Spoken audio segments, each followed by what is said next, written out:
نمائندہ ہیں Y news کے، نور مقدم کیس کو بڑا کلوزلی یہ فالو کر رہے ہیں. اس میں جو عبوری چالان پیش کیا گیا ہے پولیس کی طرف سے، اس پہ ہم ان سے بات کریں گے، لیکن آپ کو پہلے بتا دیں اس چالان میں لکھا کیا گیا ہے، کیا خوفناک ڈیٹیل سامنے آئی ہیں. شادی سے انکار پر ظاہر جعفر نے نور مقدم کو کمرے میں بند کر دیا اور سیکیورٹی گارڈ سے کہا کہ کسی کو اندر نہ آنے دیں. ظاہر جعفر نے وقوعے کے روز 4 بار اپنے والد سے فون پر رابطہ کیا اور اس کے والد نور مقدم کی قید سے واقف تھے. نور مقدم نے ظاہر جعفر کی قید سے 6 بار فرار ہونے کی کوشش کی، لیکن ظاہر جعفر کے سیکیورٹی گارڈ اور مالی کی وجہ سے وہ کامیاب نہ ہو سکی. نور مقدم ایک بار کمرے سے باہر نکلنے میں کامیاب ہو گئی اور گھر کے مرکزی دروازے کی طرف بھاگی، لیکن سیکیورٹی گارڈ افتخار نے اسے باہر نہیں جانے دیا. نور مقدم نے جان بچانے کی ایک اور کوشش کرتے ہوئے واش روم کی کھڑکی سے چھلانگ لگائی اور دوبارہ مرکزی دروازے کی جانب بھاگی، لیکن سیکیورٹی گارڈ اس کی مدد کرنے کی بجائے بیسمنٹ میں چلا گیا، جبکہ مالی محمد جان نے اسے مرکزی دروازہ نہیں کھولنے دیا. یہاں سے پھر ظاہر جعفر نور مقدم کو گھسیٹتے ہوئے اندر لے گیا اور اسے قتل کر دیا. ظاہر جعفر نے نور مقدم کا گلا کاٹ کر بھی والد کو کال کی. انہوں نے کہا، یہ دیکھیے ذرا، پریشان ہونے کی ضرورت نہیں، میں معاملہ سنبھال لوں گا، میں آپ کو نکالنے اور لاش ٹھکانے لگانے کے لیے لوگوں کو بھیج رہا ہوں. ظاہر جعفر کے والد اگر پولیس کو اطلاع کر دیتے یا ملازمین نور مقدم کو بھاگنے سے نہ روکتے تو نور مقدم کی جان بچ سکتی تھی. ظاہر جعفر کا تھیراپی ورکس کے امجد محمود کے ساتھ جو جھگڑا تھا وہ غلط فہمی میں ہوا اور تھیراپی ورکس کے ملازمین نے بھی ملزم کے اس فعل کو چھپانے اور شہادت ضائع کرنے کی کوشش کی. تھیراپی ورکس کے زخمی ملازم امجد نے واقعے کا اندراج بھی نہیں کروایا. طبی رپورٹ میں سڑک پر حادثے کو اپنے زخموں کی وجہ قرار دیا.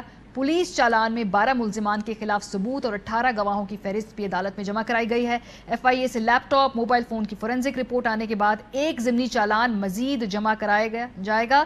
کیس کی اگلی سماعت 23 ستمبر کو ہے، جس میں عدالت نے تمام ملزمان بشمول جن کی ضمانت ہو چکی ہے سب کو طلب کر رکھا ہے.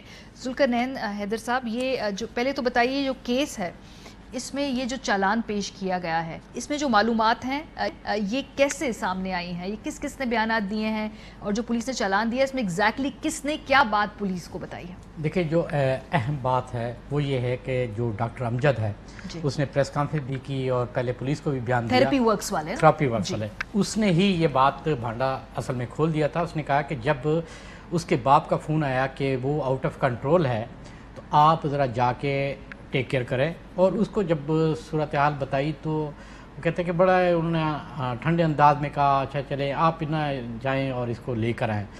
وہ کھل کے نہیں بتا رہے تھے، لیکن کہانی یہی تھی کہ ان کو کہا گیا تھا کہ لڑکی مر چکی ہے، آپ اس کو وہاں سے نکالیں. اب جو ملازم کہتا ہے ملازم کے ساتھ جو ان کی لڑائی ہوئی ہے ملزم کی غلط فہمی، وہ یہ سمجھ رہا تھا کہ شاید کوئی لڑکی کو بچانے کے لیے ہے. اس کو اندازہ نہیں تھا کہ یہ وہ لوگ ہیں جو مجھے بچانے ہیں، والد صاحب نے اس لیے اس نے اس نے غلط فہمی کا کہا اور وہ زخمی بھی ہو گیا. اس میں یہ دیکھیں آپ کہ اگر اس نے اس کے اوپر اٹیک کیا تھا تو یہ ایف آئی آر کراتے اس کے اوپر، انہوں نے نہیں کرائی. کیوں کہ وہ ان کے ساتھ ایک طویل عرصے سے کام کر رہے تھے اور یہ بھی عین ممکن ہے کہ انہوں نے پیسوں کی بڑی آفر کی ہوگی کہ بھائی اتنے آپ کو پیسے دیں گے، آپ بس بچے کو وہاں سے نکالیں. لیکن وہاں پہ یہ ہو گیا کہ وہ اس وقت جوش میں تھا اور لڑ پڑا اور یہ اس کو نکالنے میں ناکام رہے. ہمسایوں نے فون کر دیا، ہمسایوں نے پولیس کو فون کر دیا، کام خراب کیا، ورنہ پلان تو پورا تھا. پولیس آ گئی اور جس کی وجہ سے یہ اس کو وہاں سے ریسکیو نہیں کر سکے. اگر یہ ریسکیو ہو جاتا تو پھر عین ممکن ہے، کیونکہ ٹکٹ تو ہوئی تھی یو ایس اے کی، تو اس کا جو منصوبہ تھا اس نے بھاگ جانا تھا، پھر تو بہت ہی مشکل ہو جانی تھی.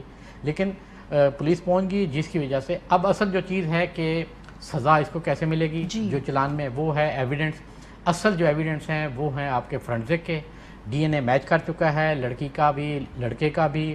جو آلہ قتل ہے اس کے اوپر ظاہر جعفر کے نشانات مل چکے ہیں، پلس ویڈیو ہے، اس ویڈیو سے بھی آئیڈینٹیفائی ہو گیا ہے کہ یہی وہ ملزم ہے جو اس کو گھسیٹ کے لے کے جا رہا ہے. ایویڈنس جہاں تک بات ہے گواہوں کی، اس میں جو میں آپ کو یہ کہوں گا کہ گواہوں والے معاملے میں پولیس کمزور ہے. اس کی وجہ یہ ہے کہ یہ بند کمرے میں قتل ہوا ہے، جس کو تو کوئی دیکھ ہی نہیں سکتا. اب دراصل گواہ وہ یہ ہیں کہ جو ملزم بھی ہیں اور وہ گواہ کے طور پہ پیش ہوں گے کہ ہم وہاں پہ گئے تھے اور ہم نے یہ کچھ دیکھا. 12 جو ملزمان ہیں ان میں 6 تو تھراپی ورکس کے ملازم ہیں، ٹھیک ہے جی. پھر ڈاکٹر امجد ہو گیا، 2 ان کے مالی ہو گئے اور 3 تو یہ خود ہو گئے جو ماں باپ اور یہ ہو گئے. گھر والوں پہ کوئی دباؤ کی صلح کی کوششیں اس لیے کیونکہ اس میں دیت کا قانون بھی میرا خیال ہے وہ واحد ایک طریقہ کار ہے جس سے یہ جیل سے باہر آ سکتے ہیں؟ دیکھیں یہ امریکن نیشنل ہے اور امریکن کی عادت ہوتی ہے وہ اپنے جو ان کا شہری ہوتا ہے اس کو بچانے کی ہر ممکن کوشش کر رہے ہیں وہ، بالکل چاہے اتنا گھنونا کرائم بھی ہو، بالکل وہ کوشش کر رہے ہیں. انہوں نے ان سے ساری تفصیلات بھی حاصل کی ہیں اور اب ان کے پاس حل بھی یہی ہے. وہ یہی کوشش کر رہے ہیں کہ ہم ان کے اہل خانہ کو کسی طریقے سے رام کر لیں کہ وہ معاف کر دیں. اگر وہ معاف کر دیتے ہیں تو یہاں پہ نہ تو اسٹیٹ کچھ کر سکے گی، پولیس تو کچھ کر ہی نہیں سکے گی. پولیس کہے گی ٹھیک ہے جی ہم، اور والدین ابھی تو فی الحال جو ہیں وہ دباؤ ہاں بالکل. لیکن پولیس کی میں یہ بات ضرور تعریف کروں گا کہ ابھی تک ہم بھی اسی کا انتظار کر رہے تھے کہ کیا آیا کہ چلان میں کوئی گڑبڑ تو نہیں کی. چلان میں گڑبڑ نہیں کی، تمام چیزیں جو ہے وہ ایکوریٹ سالڈ کیس ہے. اب ہے عدالت کے اوپر اور ان کے ملزمان کے وکیل کے پاس بھی میرا نہیں خیال، اگرچہ انہوں نے ایک بڑا پائے کا جو ہے وکیل کیا ہے جی، خواجہ حارث صاحب جو میاں نواز شریف صاحب کے بھی وکیل تھے وہ ان کو کیا ہے. اچھا بات ہوئی ہے کہ وہ کون سی چیز ہوگی جس کو وہ مدعا بنائیں گے کہ آیا کہ کیونکہ ان کے پاس ایک ہی ہے کہ جی یہ آؤٹ آف سینس تھا، اس وقت ہوش میں نہیں تھا. انسینٹی کی یہ جو چیز ہے نا وہ ابھی تک ہے. کوئی خاص ٹریٹمنٹ ان کو جیل میں مل رہی ہے؟ خبریں آتی ہیں وہ بیوٹی پارلر جانا چاہتی ہیں، ان کو خاص ٹریٹمنٹ مل رہی ہے. کیمراز جو تھے پولیس نے بند کرا دیے تھے، وہ انہوں نے فون چھین بھی لیا عصمت بی بی نے. دیکھیں جیل میں پیسے والا جو بھی شخص جاتا ہے نا تو یہ آپ بالکل ہم یقین کے ساتھ کہہ سکتے ہیں کہ وہاں پہ وی آئی پی ٹریٹمنٹ ضرور. پولیس والے ویسے جو ہے خوش بھی ہوتے ہیں، ان کو لگتا ہے کہ جی یہاں پہ کم، وہ تو کہتے ہیں جی اچھا نیا مرغا آ گیا، آسامی آئی ہے، ہمیں کچھ مل جائے گا. دیکھیں وہاں پہ سہولت سب سے کون سی ہوتی ہے کہ ایک ان کو گھر کا کھانا آ جائے وہ مل جائے، دوسری بات ان کو کسی چیز کی ضرورت ہے وہ ان کو وہاں پہ مل جائے. یہ مین بڑی فیسلٹیز ہوتی ہیں. یہ الگ سے کمرہ مل جائے ان کو، ورنہ مشقتیوں والا کام نہ کرانا پڑے. اس وجہ سے اب وہ سننے میں یہ بھی آ رہا کہ وہ رائے بھی اکیلا رہا ہے، 2 ان کے ساتھ اور رہتے تھے، ان کے ساتھ بھی اس نے لڑائی کی ہے. یہ پوچھنا چاہ رہی ہوں اکٹھے سارے ایک ہی جگہ پہ والدین علیحدہ ہیں، ماں تو obviously خواتین والے کونے میں، تو باپ اور بیٹا جو ہے وہ علیحدہ بالکل بالکل الگ ہے کیونکہ ان کے اوپر تو ہے نا قتل میں معاونت کا. اب یہ قتل کے ہیں عام طور پہ یہ الگ رکھتے ہیں تو یہ بھی ممکن ہے کہ دن کو الگ رہیں، رات کو ایک کمرے میں اکٹھے کر دیں، یہ بھی پاسبل ہے. لیکن یہ کیونکہ اس کے بارے میں یہ بھی ہے کہ اپنی ماں کو بھی پہلے مار چکا ہے تو اس قسم کی حرکتیں کرتا رہتا ہے. تو ہو سکتا ہے جب بھی یہ خبریں چلیں اور دباؤ بھی آیا تو پولیس نے ان کو الگ ہی کر دیا ہو کہ کل کو ہمارے لیے کوئی اور ہو. بہرحال اڈیالہ جیل کے لیے تو یہ ایک بہت بڑی سونے کی چڑیا ہے. وہاں پہ treatment we I P treatment 100%، لیکن رپورٹ جو ہے اس سے ہم کافی مطمئن ہیں. پولیس ان سے خطوط پہ جو ہے انویسٹیگیشن کری. بہت شکریہ ذوالقرنین حیدر. ہم آپ کے بھی مستقبل میں بھی بلاتے رہیں گے اپڈیٹ کے حوالے سے. پروگرام اہم ترین خبریں اب ایک کلک کی دوری پر.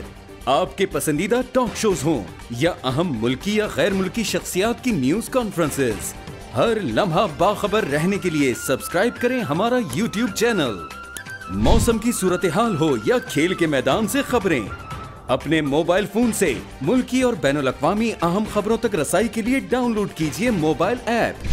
باوثوق ذرائع سے مصدقہ خبروں، تجزیوں اور تبصروں سے مستفید ہونے کے لیے وزٹ کیجیے پاکستان کی سب سے بڑی نیوز ویب سائٹ www.arYnews.tv. ان سب کے علاوہ پاکستان کا سب سے بڑا فیس بک پیج ہو، سب سے بڑا نیوز انسٹاگرام اکاؤنٹ یا پھر ٹویٹر، ARY نیوز پہنچا رہا ہے خبریں سب سے پہلے آپ تک تاکہ آپ رہیں ہر لمحہ باخبر.